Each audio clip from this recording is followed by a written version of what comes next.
জয় যিশু। প্রেরিত 4:8-12।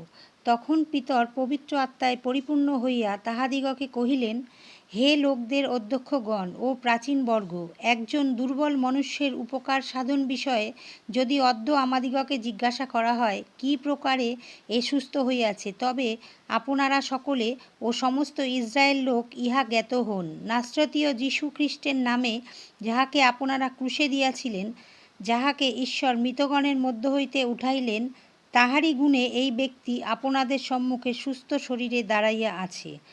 তিনিই সেই প্রস্তর, যাহা ঘাতকেরা যে আপনারা আপনাদের দ্বারা অবজ্ঞাত হইয়াছিল, যাহা কোণের প্রধান প্রস্তর হইয়া উঠিল। আর অন্য কাহারও কাছে পরিত্রাণ নাই, কেননা আকাশের নিচে মনুষ্যদের মধ্যে দত্ত এমন আর কোনো নাম নাই, যে নামে আমাদিগকে পরিত্রাণ পাইতে হইবে। আমেন। হালেলুইয়া। পিতা পরমেশ্বর।